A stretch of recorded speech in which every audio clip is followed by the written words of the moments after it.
Auzubillahiminash-shaytanir-rajeem. Bismillahir-rahmanir-rahim. Rabbi shrah li sadri wa yassir li amri wahlul 'uqdatan min lisani yafqahu qawli. Rabbi zidni ilma, Rabbi rzuqni ilma.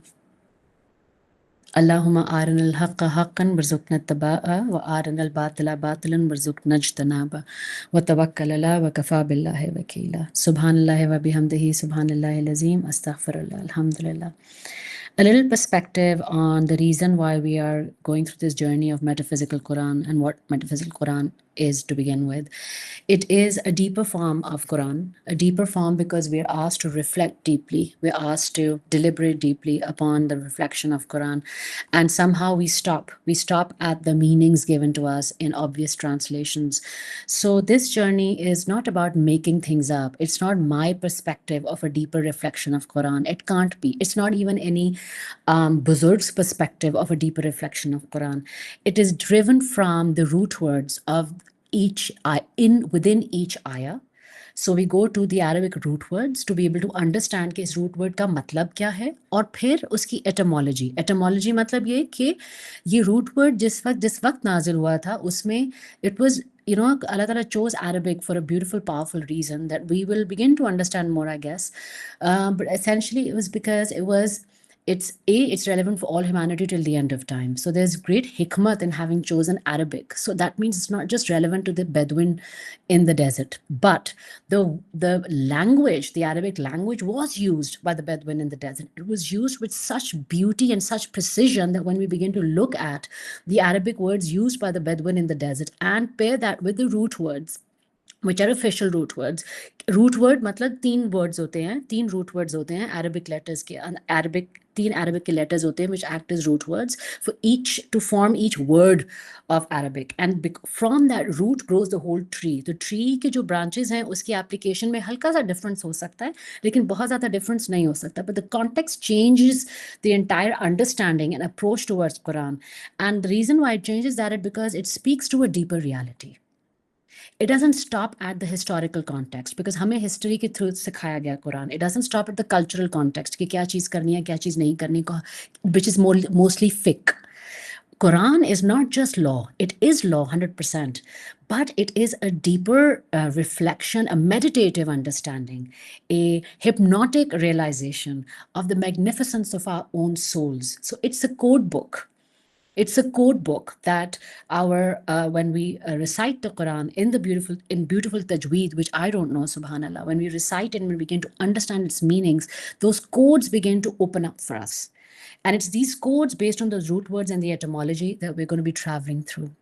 We reached we covered ayah 38 and 39 of Surah Baqarah. We've started from Alif Lam Mim this time around, inshallah, alhamdulillah. And we're going to be starting from 40. We're going to be journeying hopefully through ayah 40 to ayah 46 of Surah Baqarah.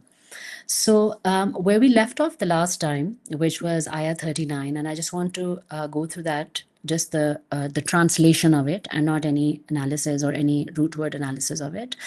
But where we left off, subhanallah, was Allah Ta'ala was talking about the difference between those who are guided and those who are not guided, who rebel from that guidance.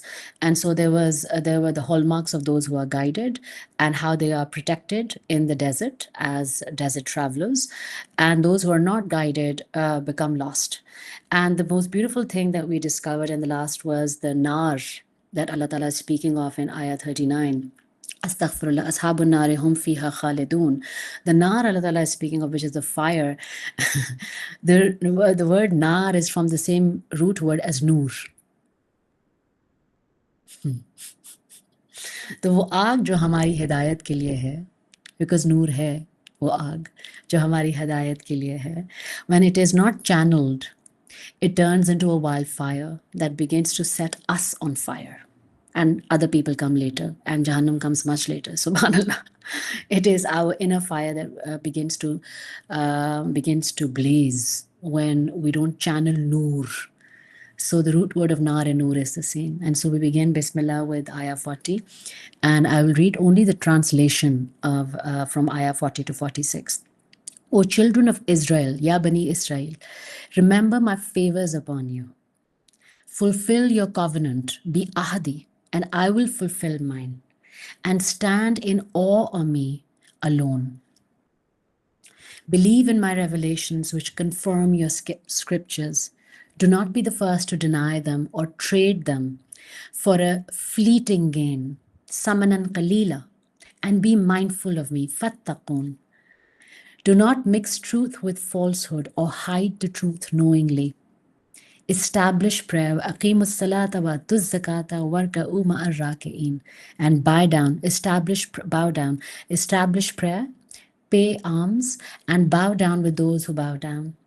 Do you preach righteousness and fail to practice it yourselves when you read the scripture? Do you not understand? And seek help through bisabri was salati, through patience and prayer. Indeed, it is a burden. So Allah Ta'ala is not even pretending that it's not. Indeed, it is a burden. Both sabr and salat, both. It is a burden except for the humble, alal khashi'in. Those who are certain they will meet their Lord, and to him they will return. Subhanallah. And so we begin with Ayah 40. Israel, beyond the historical context, Israel, Subhanallah, has a Semitic origin. और उसमें अगर आप उसकी lexicon देखें तो lexicon में Arabic जो है वो यूज़ करते थे इसराइल को. So check this out. For night journeys in devotion. इसरा, जो रात को खड़े होके इबादत करते थे. People who would stand up in devotion at night. So the night travelers, they were called Isra. And so we're going to begin to now zoom out of the historical context. On the face of it, at the face of it, Allah is addressing the tribe of Israel. But Allah is actually addressing all people of devotion, all abd of devotion. Uskuru, remember. Because Allah, remember in the ayah saying, hey, remember my favor upon you. Uskuru, remember. Uskuru is zikr. The root word is zikr. And there are two primary origins. Subhanallah. The first origin of zikr is sharpness, firmness, a piercing strength. It's like a blade that's wielded. The other origin is bringing a matter which was not into our consciousness, into vivid consciousness. So for an artist, for example, when they have an idea in their mind and they begin to translate that idea onto canvas with colors, it's zikr. The native Bedouin usage is a sword blade of exceptional steel. That was called zakr. And for the native Bedouin, it also is because desert, jo hai, it's a rukha, it's a sukhi place, but it's a strong, pungent desert scent carried on the wind that would nourish their hearts. That was called ruh zakira. And so when Allah uses Israel in Uskuru, Allah Ta'ala says in Quran, in this ayah, if you look at it from that context, remembering Allah's favor requires what? Zikr is what? An active, sharpened awareness. Not memory, not rote repetition of a surah. So not how much, but how deep. Not how many lengths, but how sharp our grasp of that one word. Ne'mat, the root word, is softness, tenderness. In the native Bedouin usage, because again, the sand is hard, harsh and hot, and it's unforgiving. But the fine powders of sand that feel silky underfoot, that is called Ramal Naim. Or in the desert, the pasture grass that grew, वो जो नरम सी होती ना, tender C and luscious after rainfall, that was called a maran naim. Or the sheep or camels that provided clothing and milk, ease and transport. Everything that provides ease is a name, nemat. And so in the Quranic context, Allah Ta'ala says, and this has been our understanding of why Allah Ta'ala used from the beginning of Surah Baqarah, why Allah Ta'ala chose to use Arabic, subhanAllah, is because from the very beginning, Allah Ta'ala understands the nature of life. And Allah Ta'ala understands that it's a dry desert. Allah Ta'ala understands that it is unforgiving. Allah Ta'ala understands that it is a scary, vast, endless space where it's so easy to get lost, full of illusions, full of mirages.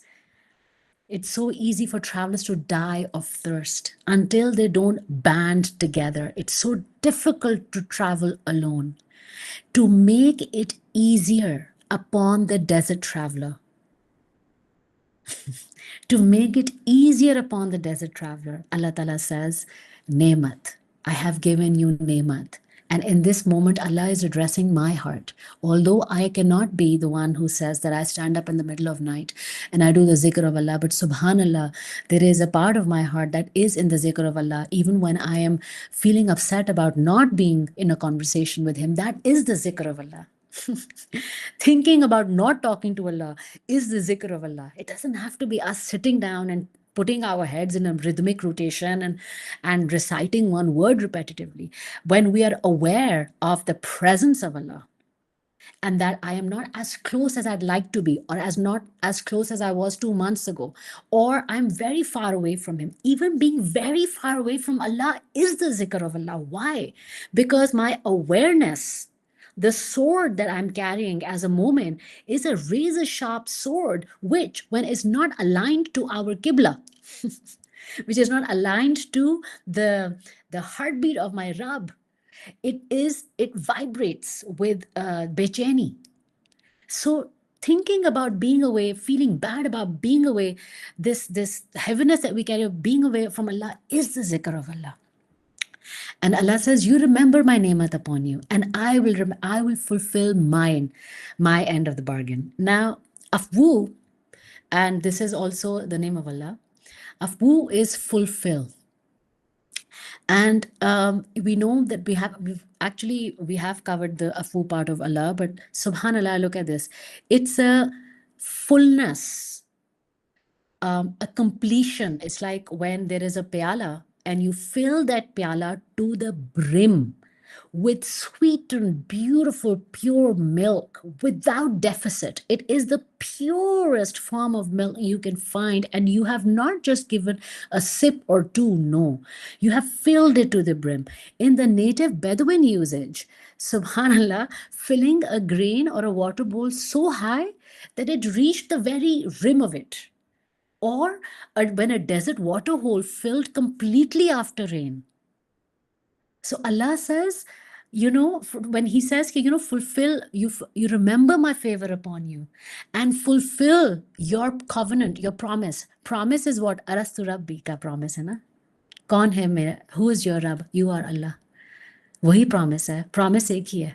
Allah Ta'ala says, you fulfill your promise. You fulfill your promise. Fulfill your promise, not in a way where you leave something to the side. Now, this is, again, the context here is when we are in awareness of the presence of Allah, and we remember with our breath the promise that we have made to our Rabb, of which we will be questioned. And when we begin to align our life little by little, all of it doesn't have to happen all in one moment, little by little, which is just feeling bad about something not happening that you thought that you were going to do, or you want to do, or you have been wanting to do your whole life, and it's still not happening in terms of our relationship with our Creator. Even that moment, why is there a becheni within my heart? The becheni is because I have the remembrance of that promise within me. The becheni is why, not because, and this is what we think. We think that hamara dil ka pyala khali hai, and we have to fill it with zikr. You know what zikr is? Zikr is actually removing the veils upon that full dil ka pyala, which is full. It is full to the brim anyway. So there is no emptiness that we are asked to fill in. Allah Ta'ala does not ask us to do things which are not within our qadr.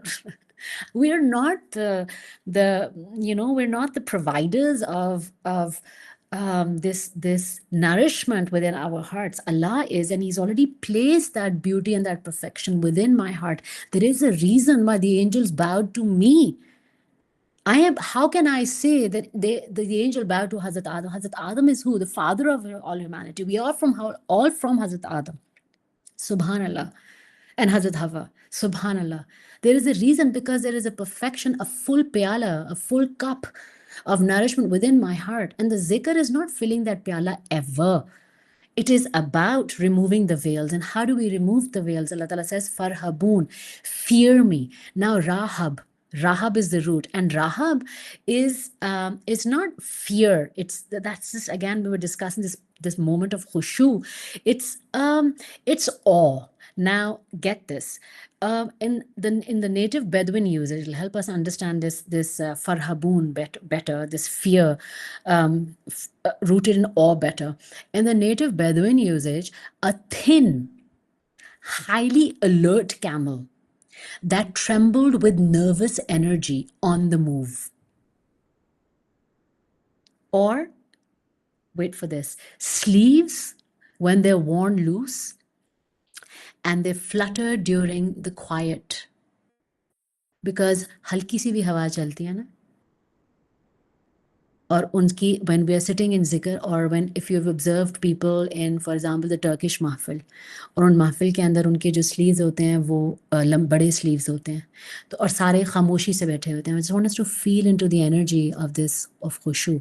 सारे खामोशी से बैठे होते हैं, but वो खामोशी इतनी vivid होती है कि वो स्लीव इतनी डेलिकेट होती है कि उसके अंदर से वो फ्लटर करती है, उस खामोशी के अंदर. How do I describe it?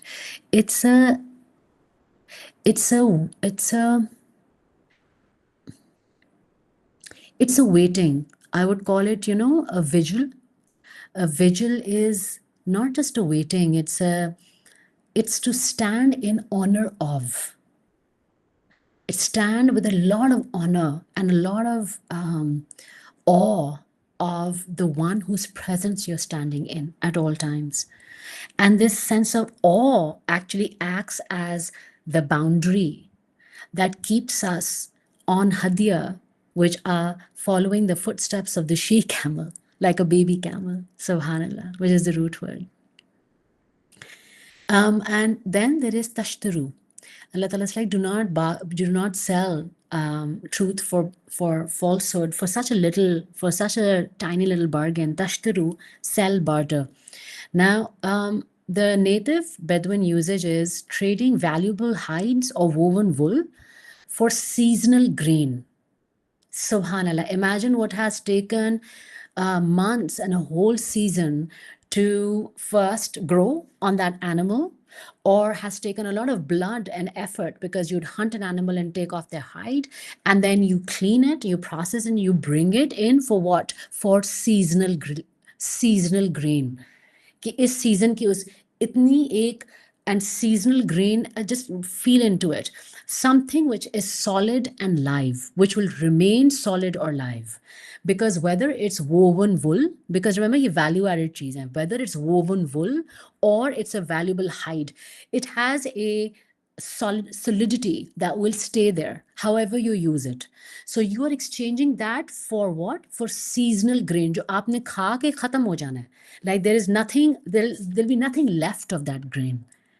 That is how Allah Ta'ala is explaining truth and falsehood, not the behavior of our exchange. Allah Ta'ala does not comment on that, but just the nature of truth and falsehood. The nature of truth, a valuable hide, a woven wool. Falsehood, seasonal grain. That comes out, as we all know how it comes out. Subhanallah. And the Quranic context is when we sacrifice the divine truths exchange for this low value, seasonal grain, season. We'll have our childhood, and we have our adolescence, and then we become adults, and then we become parents, and then we become grandparents. We all have a season to our life, and each season we need different kind of nourishment to keep us whole. And it's so transitory. It changes with every season. We do not need, our bodies, our minds, our hearts don't want or need the same thing that we needed when we were 18 years of age. So for something so transient, जहाँ पे हमारी अपनी ही needs change हो रही हैं, that is the nature of falsehood. And what Allah Ta'ala says, tashtaru, you sell and barter, what? Talbasu. And then you talbisu, that you wrap it up. So it's like either you exchange it or barter it. Like, because when we, for example, get into a debate about what does Quran actually mean, when this ayah actually means, or what does that hadith actually mean, or what's the context of that hadith, when you get into those debates, that is, we are in a negotiation. That's tashtaru. The other one is talbisu. Talbisu is when we begin to wrap things or cloak things, which are actually two entirely different things. But you wrap them, say you have an apple and an orange, you wrap them tightly in a cloth until they become mush and they cannot be separated from each other. All it is fruit pulp. That is how Allah Ta'ala also looks at, how Allah Ta'ala is trying to describe, because the native Bedouin usage is एक body है, एक खूबसूरत, like subhanallah, the native Bedouin usage is throwing a woolen robe over the body. एक चीज जो असल है उसको छुपाने के लिए, उसको ढांपने के लिए आप अपने ऊपर रोब पहनते हो. That's falsehood. बॉडी जो असल है. Then, when two intersecting, again Bedouin usage, when two intersecting camel tracks in the sand become confused, तो अरब said कि ये जो है ये है इल्तबसा अल तारिक. सो तलबसू से ही ये derived है. So the intermingling of truth and falsehood is described as a wrapping up or cloaking of something which are two entirely different things. And now how it comes, and batil, beautiful, falsehood in itself. And we'll, and even in energy healing, I say that it's like something that is true always will have roots. And the only thing that has roots is with Allah Ta'ala. Anything that is a wound cannot have roots, even if it shows itself to have roots, even if we call it generational wounds or generational trauma. उसके roots कोई हद तक जाती हैं, but वो actual roots नहीं होते हैं, आखिर में वो एक hollowness के साथ attached होती हैं. So the बातिल का जो root है, it is dissipation into thin air. जिस तरह हवा, जिस तरह पानी को उबाला दो तो वो bubbles बन जाते हैं, leaving no trace. This is like no trace of water in that dekchi that you put on the boil. And the native Bedouin usage is a wound. बातिल का native Bedouin usage सबसे पहले तो है ही ये wound. A wound in tribal combat whose spilled blood received no blood money. It was said to have gone batilan, wasted. So the nature of falsehood, the nature of anything that is not rooted in the oneness of Allah, which is not rooted in the fact that what our, if we, for example, if today we want to give ourselves a life purpose, we want to give ourselves a value system that is in sync with the life purpose we want to give ourselves. Life purpose, if we give ourselves that life purpose, which is equal to, मतलब आजकल दुनिया को क्या चाहिए हमसे, AI चाहिए तो वो मेरा I'll train myself in that. अगर उनको ये चाहिए I'll train myself in that. और ये so when we begin to mold our fitra based on what is desirable in the world, because our fitra, and Allah says it very clearly, our fitra has been designed to be in ibadat of Allah. And remember, because Allah is multidimensional, hence the beautiful names of Allah, any profession, any expression, including that of creating a home, when done with zikr, with awareness, becomes the ibadat of Allah. But anything that does not begin with the ism of Allah, Bismillah, that is outside the ibadat of Allah. So what we're actually doing is we are not staying true to our fitrah. And remember the ibadat, when I say Bismillah, I'm not saying from a Muslim perspective. Because what is Allah? Allah is generosity. Allah is beauty. Allah is kindness. Allah is compassion. Allah is to think beyond our own self. Allah is to take care of others. Allah is to care deeply about the world around you. Care deeply about the life around you. Care deeply about the footprints we are leaving on the sand. All of this is an expression of our fitrah. What is our fitrah? It is made in goodness. Remember when Hazrat Muhammad sallallahu alaihi wasallam went for Miraj and he was offered wine and milk, and Hazrat Jibreel said, you have chosen one that is in sync with your fitrah. Dood is our fitrah, pure, nourishing. That's our fitrah. It is beyond Muslimaniyat right now. It is beyond Islam, right? Because isra to fitrat, hamari fitrah has been created of every insan in the beginning of time. Our fitrah has been created in Islam. We are all Muslims in our fitrah. It's just we have veils upon our fitra, and so the closer we come to our fitra, and I already shared what that being coming close to our fitra feels like. That is haq. It's not a name of Allah that's haq. It's not the ayah of Quran that is haq. But what the ayah of Quran is inviting us to be, not inviting us to recite, inviting us to do. Yes, recite. Yes, do. But eventually, what it is inviting us to be, that is haq. And when we go away from that, subhanallah, when we go away from caring more for others than we do for ourselves, and I'm not saying at our own expense, I mean care about the people around you, care, ask how they are, care deeply about the state of the trees around, care deeply about the quality of water, do something about it, care deeply about the animals, care deeply about your children, about your care, which is not in a way that you're going to get something back, because fitra is not designed like that. But when we do it with an expectation of this and that, that becomes going away from our fitra. And that's why giving feels so good, and receiving can never feel as good as much as giving does, subhanallah. And so when you combine it all, it's not Ya Bani Israel. These ayahs are not about the tribe of Israel. It calls out to the descendants of the night traveler. And the call of Allah, it's like Allah Ta'ala was there, and the call, hey, night traveler, through these ayahs. The call of Allah, hey, is come back home, come back to this sacred circle of night travelers, a sacred circle. And this call does not begin with a demand. You know, subhanallah, he's the creator of all cosmoses. He's the creator of all there is. He could have said, do this because otherwise. No. Subhanallah, the call does not begin home or else. No. He says, hey, remember, uskuru nemati, remember my favor. And this is not something that he's inviting us to look back towards. To the Bedouin, zikr is carried because the Bedouin carries that zikr, right? That honed sword. And this, the scent on the wind that is also used for zikr comes ikdam se. So it's not something that's happening in the past. It is now. It's a demand for the desert traveler to have this razor sharp alertness. But it begins with remember my favor.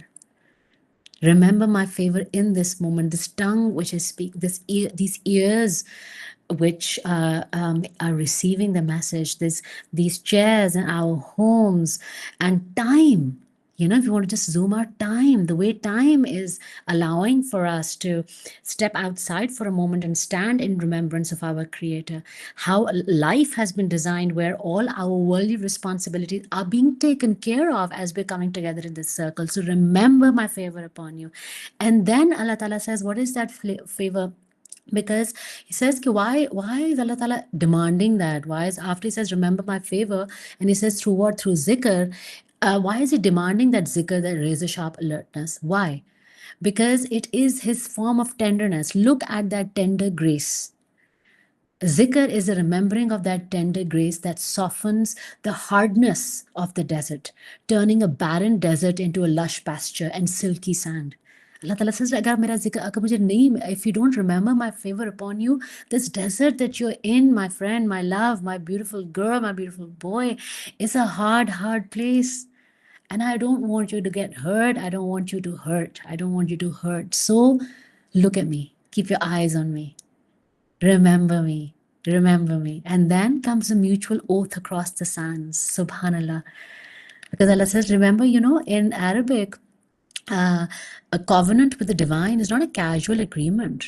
It is called, subhanallah, of course, the word wafa.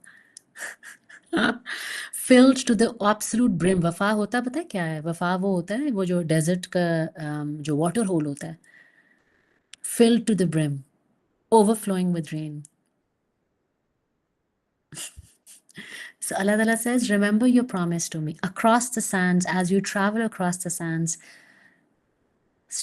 go quiet for a second, listen to the wind. See if the wind helps you remember. Or see if the texture of the sand beneath your feet helps you remember the promise that you gave to me before you set out on this travel. And what is this promise? Who is your Rabb? You are my Rabb. And Allah Ta'ala says, my grace is overflowing in this harsh desert as well. But remember me so that it can flow more. And to keep such an oath that we made, it's a binding oath. एक अहद वफा है जो हमने किया हुआ है अल्लाह ताला से. It's a binding soul pact. You can't shift it. And we made it out of love. Subhanallah, feel the energy of a vada, of an ahad made in love. Isn't breaking that promise, doesn't it hurt us, even to a human being, when a promise made out of love? When we break it or when we can't make it, doesn't it hurt so much? It's the same. That's why being alive hurts so much. That's why being alive in itself hurts so much, because we are away from the one that we love. And then on top of it, being alive and not remembering how loved we are, how beloved we are. And how can we remember that unless we don't seek him? So not being a seeker while being a traveler hurts us so much. And Allah Ta'ala says, when the new message arrives, this is between the haq and batil, huh?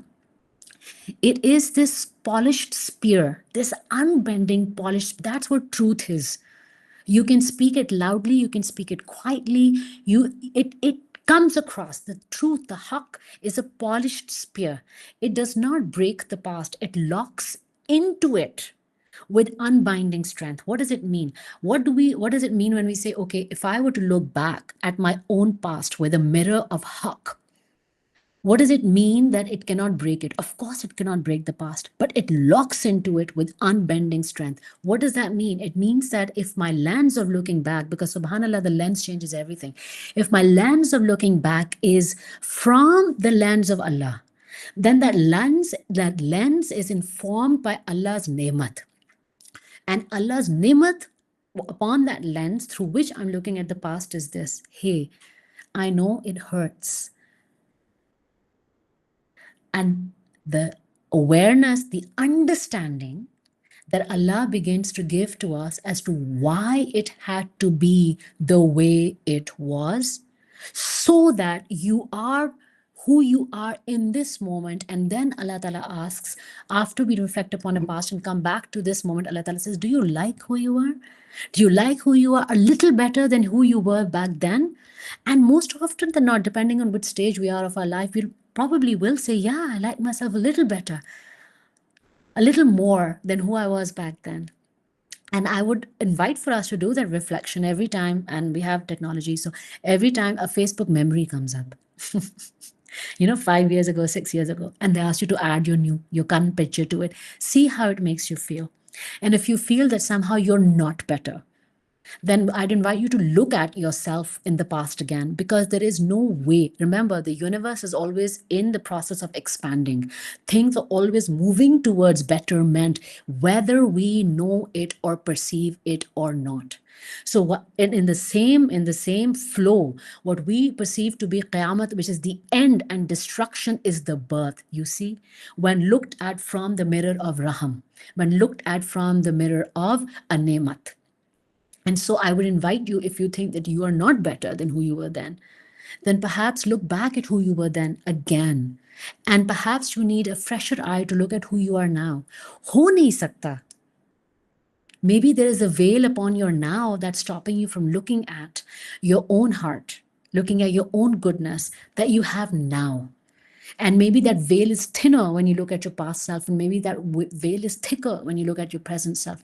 Magar ye ho nahi sakta in Allah's kingdom. The things are not getting better and better. Ye ho nahi sakta. Chahe hame wo mehsoos ho raha na ho through our circumstances. Because subhanallah, if you were to look at the circumstance of the world around us right now, can anybody say, oh, things are getting better and better? No. But when they say, oh, things were better in our past, ghalat. That is batil. Why? Because Allah's universe is designed to get better. It is designed to be reborn through Qiyamah. That means things have to get better, because Hazrat Isa is designed to come in with the most beautiful, perfect grace to be enveloping this earth, this world, this human life. That is a given. For that to happen, things have to get better. Now, in the process of them getting better, for a moment, this is what it looks like. But to say that things are not getting better outside in the world in my life is not true, is not haq. And so zikr invites us to remove that veil that stops me from looking at the goodness and the fullness of that ni'mat within my own heart. Subhanallah. Just a little bit on, so this is ayah 42 and 40 to 42. I think we are half an hour more in. If you guys are okay, we can continue because the next ayah is on the ritual of namaz and zakat. And it's beautiful because there is an entire metaphysics of the postures of salat, and there's entire metaphysics of zakat. So if we're okay, we can continue, or otherwise we can break in. Shall we continue? I think, let me just go through ayah 43, okay? So, aqim as-salata wa zakata, huh? Acha, aqim is establish. Now, establish from the core aspect, the root word, establish is something that is straightening up what was bent. That's established. And in the native Bedouin usage, driving a tent pole firmly into the hard ground to what? To shelter, so that the shelter did not collapse under the winds. That tent pole driven firmly into the ground, so that the shelter that's tied on top, because the winds will come. It doesn't collapse under the wind. Or the native Bedouin usage of qiyam, straightening a crooked arrow before arrow shaft, sorry, a crooked arrow shaft, so that the arrow, when it leaves the bow, it does not, it can travel in a straight line and hit the mark. So it doesn't go astray. So it actually achieves what was set out to do. So when Allah Ta'ala says, aqim, establish prayer, आपकी, subhanallah, Allah Ta'ala, I forget the word that I use there in Quran, कि आपके जो कंधे हैं ना, हमारे जो कंधे हैं, वो यूज़ करते थे अपने पेरेंट्स के सामने कि अपने कंधों को झुकाओ. Like, and I always visualize it as we are magnificent beings of light, like angelic, और हमने wings फैला के रखे हुए हैं. और हम लोग उनको, Allah Ta'ala is asking us to wrap in our wings and just put our head down. So in this case, though, it's the opposite. Aqim is to straighten what was bent. तो जो हमारी कमरें झुकी हुई हैं ना, और हमारे जो कंधे झुके हुए हैं जिंदगी से और जिंदगी के रिश्तों से और अपने घरों से और फिर घर वालों से और फिर इस मुल्क के हालात से, फिर इस दुनिया के हालात से, मुसलमानों के हालात से, फिर अपने दिल के हालात से और बंदा किसी से क्या शिकवा करे, अपने दिल के हालात ही कुछ ऐसे हैं. तो वो जो झुके हुए हम हैं, सुभान अल्लाह, उनको दोबारा सीधा करना, दैट इज़ क़याम. ज़कात का जो कोर है, ज़ा का वाव, is growth and thriving abundance. It's as if, subhanallah, like a ground so fertile. Zakat ko zara aap root word check kar lein, because you can't make this up. These are root words. So a ground so fertile intrinsically, होता है ना कुछ आपकी, जैसे हमारा agricultural land है, वो है fertile, it's created for growth. वो इतना फर्टाइल है कि आपने एक बीज लगाया, उसको थोड़ा सा पानी दिया, उसको थोड़ी सी धूप मिली और पूरा फसल तैयार हो गई. That is the root word of ज़कात.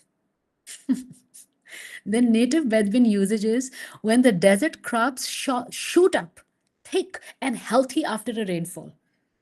Or because what do we look for? What did the Bedouins look for? And even if you were to apply it in your life, what are we looking for? We're looking for clean soil, free of salt and stones. Zindagi mein aisi chahiye na. So Bedouins bhi ye dhoondte the desert mein. Clean soil free of salt and stones that yielded rich grazing for the cattle was called Ard Zakia. तो अगर हमें जो हम लोग चीज़ ढूंढ रहे हैं कि हमें अपनी ज़िंदगी में ईज़ चाहिए, we want fertile pastures within our hearts, and we want our families to graze from that. We want ourselves to graze from that pasture. We don't want to be dependent on another to be able to graze from the pasture, but we also want to be so full. We'll have such a surplus abundance that we have family to graze from it. This is coming through where? Zakat. Ruku, the root word, is leaning forward, lowering oneself from the upright posture. So एक वो इंसान जो एक झुका हुआ था, उसको अल्लाह ताला ने कहा क़याम करो. जब उसने क़याम किया, अल्लाह ताला ने खड़ा उसको, what was bent, अल्लाह ताला straightened. Because Allah has straightened him. Because it's by the command and the will of Allah. What was bent is now straightened. Because what was bent and now straightened is now fertile. Because it is an abundant crop that's manifesting from abundant rain, which is Allah Ta'ala's karam upon us. Now Allah says, because you're full and you're standing upright and you're not bent, and subhanallah, you are my Khalifa, now you bow. Look at this beautiful dance, ruku. Lean forward. Lower yourself from your upright posture. The native Bedouin usage is when an aging horse lowered its neck when it got tired after a long trail. Or a gharib Bedouin, a destitute Bedouin, bending down to search through sand for scattered dates was called al-raki. ये है रुकू, bow down. क्यों हम लोग झुक रहे हैं? अल्लाह ताला को हमारा झुकने की जरूरत तो नहीं है. There's an aging horse that's so tired from the long trails, it has to bend its head down to rest.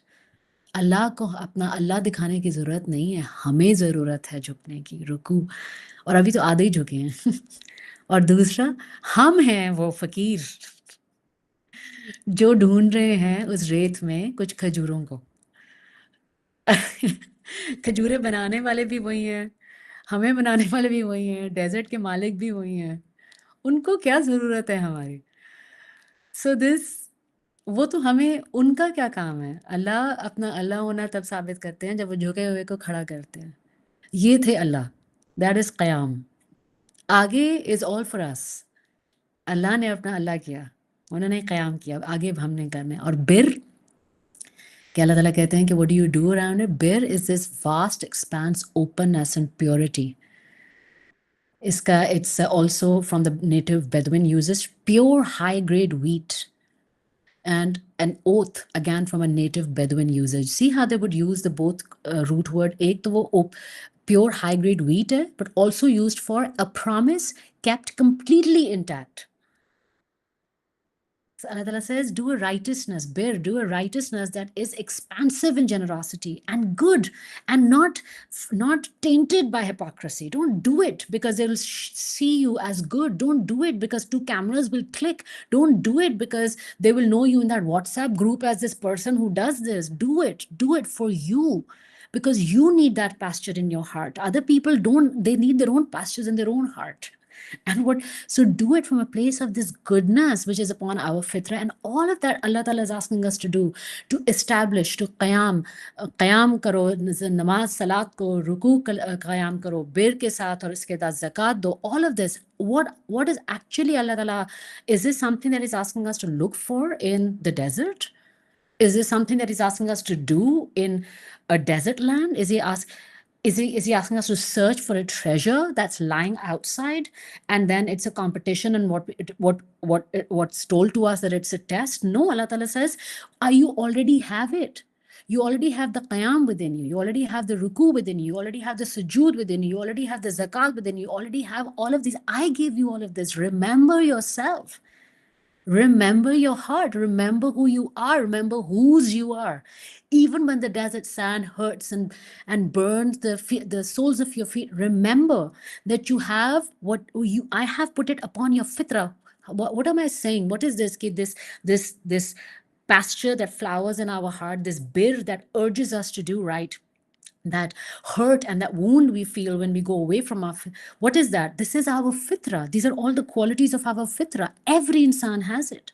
So there is an absolute haq, there is an absolute batil, because our fitra is haq and everything that's not our fitra is batil. And our fitra is rooted in, is created in milk and honey and purity, one that is of benefit to themselves and to others. It's meant to overflow from our pyala.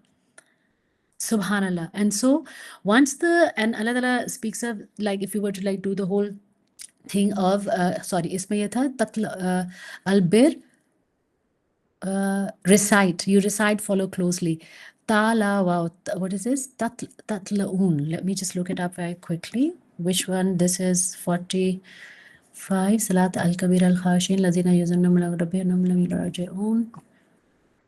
Acha, Taqilun, Tatlun, 44. So Allah Ta'ala says, do you preach righteousness and fail to practice it yourselves, although you read the scripture? So when Allah Ta'ala speaks of righteousness, he says the word bir that we just went through. And then he says, Tatlun. Tatlun is when aap tilawat karte ho. So this is about people who hide. People who hide. So Tatlun ka jo hai, wo iska jo root word hai, that is somebody who tilawat. So just look at what tilawat actually means. Somebody who follows in continuous succession without leaving gaps. And वही वाली बात है हिदायत से. A young camel following in the exact footprints of its mother was Talaha. Subhanallah. And so when Allah Ta'ala, look at even the tilawat of Quran is not the recitation.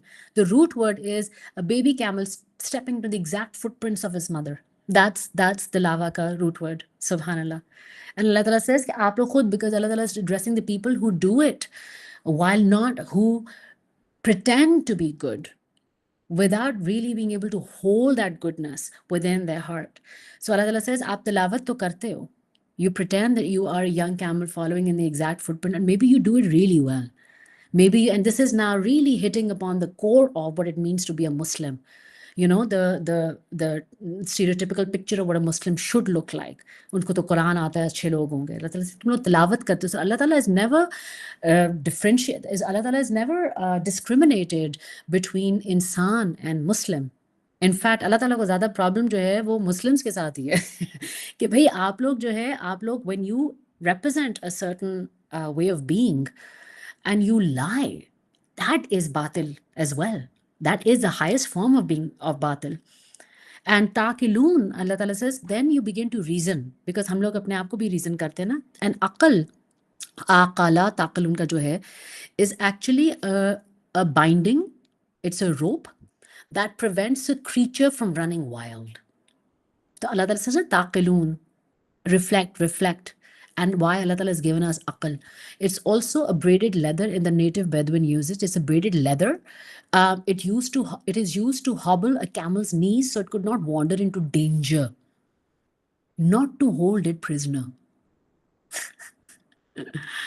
So this aql that Allah Ta'ala is asking us to use and saying you're not using it well if you're not using it as per your fitra. Because here in this context, Allah Ta'ala says you try to reason through your hypocrisy, where you present one form of yourself and you are another form of yourself. So, and remember, the way we are judged is on the quality of our most intimate relationships, not how well we are known by people outside, but how well we are known and respected by the people whose responsibility we've been given and who we are around. So if we can reason ourselves into thinking that, oh, I am an amazing person because I teach Quran and I do zikr and I have this wellness studio. And yet, if you were to ask the people in my house and my family or whatever, and these are my problems, and I pretend that I am that person and not this person, that wound, that gap is bigger for me, for my iman, than the gap itself. The pretense is batil because my fitra is designed for truth. And subhanallah, Allah Ta'ala says, जो सच है उसको झूठ मत कहो. हाँ, ये कहो कि भाई मुझसे सच नहीं बोला जा रहा, मुझसे सच follow नहीं हो रहा. And I don't mean such as in only the truth. Everything that is good is the truth. That is haqq. So say, I can't do that. Don't say, I am right in not doing that. That's the difference. That is the reasoning. Because they did that, therefore I don't want to do it. Yes, that's true. But I shouldn't do it because they did that. That's not true. Because our fitra is designed to release people. Our fitra is designed to never forget, but forgive, to release them from our emotional hold. And to not make choices eventually after a certain point in our life, to not make choices based on the wounds of our past. Our fitra is designed for that. I'm not saying I can do it. I am right now a puppet I'm talking to myself. I'm a puppet in the hands of my past wounds, because the way that I have these, like, trigger happy reactions, not responses, to the same events over and over again, it's a joke. It's funny. I'm sure it's funny to somebody. It's not a joke to me, or unfortunately the people around me, but it's a joke. But I can't say, at this stage in my life, I can't say, and if I decide to go and do something like which is not as per my fitra, so I can't say I did this thing, I made this choice because I was treated this way or I feel this way. Say I made this choice because I could not make a better choice. And for now, this is the only choice I can make. So astaghfirullah rabbil alameen. That being true to our fitra, not apologizing, and sorry, not making excuses for the goodness within ourselves. And I'm in all of this goodness. It's not about the ibadat of Allah. It's the goodness within myself. If I can't forgive myself, if I can't love myself, if I cannot honor myself, that is the deepest, most strongest part of my fitra. That's where the love story begins. Forget अल्लाह ताला की इबादत बहुत आगे जाके होती है, या क्या पता अल्लाह ताला की इबादत से हमें अपने आप से प्यार होना शुरू हो जाए, जो कुछ हम में से कुछ लोगों की कहानी है. So Taqilun is when we reason to keep ourselves away from our fitra by mixing truth and falsehood. And so I'm not going to go into the metaphysics of Salat right now, because it's going to go too long and we are at 450 already. And because I'm the one who's speaking and you guys are at the receiving end, it's easier for me, frankly. And I know that it's difficult to be listening. So just to summarize this ayah that we went through. So when Allah Ta'ala says, remember my favor upon you in the earlier ayah, and remember the promise that you made, Allah Ta'ala is now coming back to, okay, remember that, and now protect the inner architecture of your soul. How? Because now Allah Ta'ala is shifting the conversation from, do not mix truth from falsehood, with falsehood. And then Allah Ta'ala talks about the inner architecture of the soul. Why? How do you not do that? How do you not mix truth with falsehood? How do you not get astray? How do you remain, within the footprints of your mother camel? And how is the aqimus salat? That's the inner architecture of the soul. Establish prayer. It's not a casual gesture for the desert nomad. The act of driving the central tent pole deep into the hard, unforgiving earth. It's anchoring a home so it refuses to collapse when the winds come sweeping across the plains. So it is not a gesture. It is that pillar that holds our inner world steady against the storm. And with it is zakat. Just as the sweet sudden desert rain flushes the salt from the soil, and it actually invites this rich, thick green to shoot upwards, giving what we love. Giving what we love, giving us what we love, feeding us with love. In the same way, zakat purges us.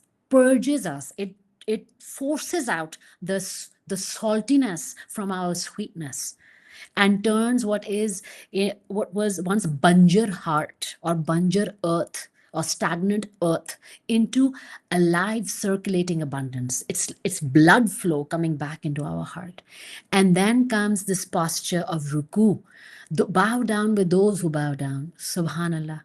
Now imagine, and again, remember Raki'in Mikon Sahib, that faithful horse who's lowering his neck at the end of a long trek. He is allowing themselves, that horse is allowing themselves to yield to its strength. That strong, beautiful horse in that moment is allowing itself to yield its strength to the earth. So to bow is to strip away everything that puts pressure on us.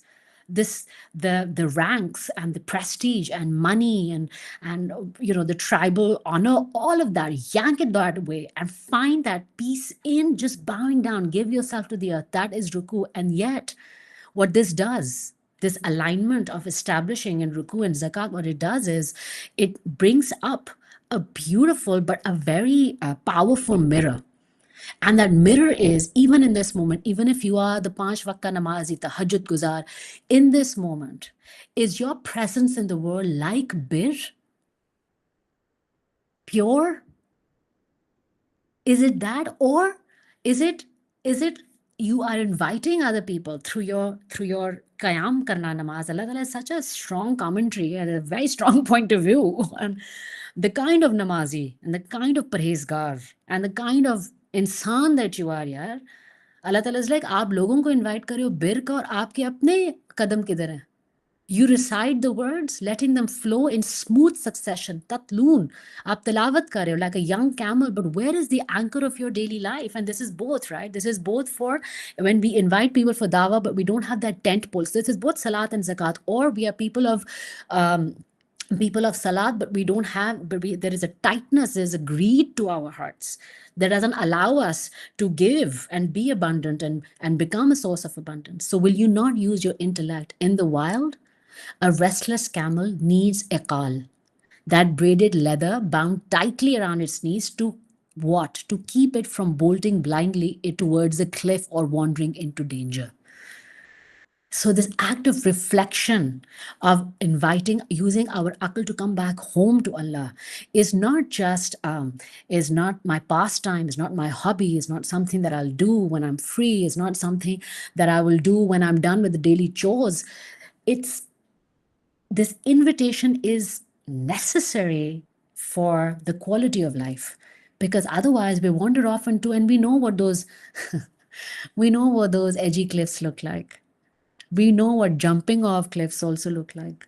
We know what being pushed off cliffs also feel like.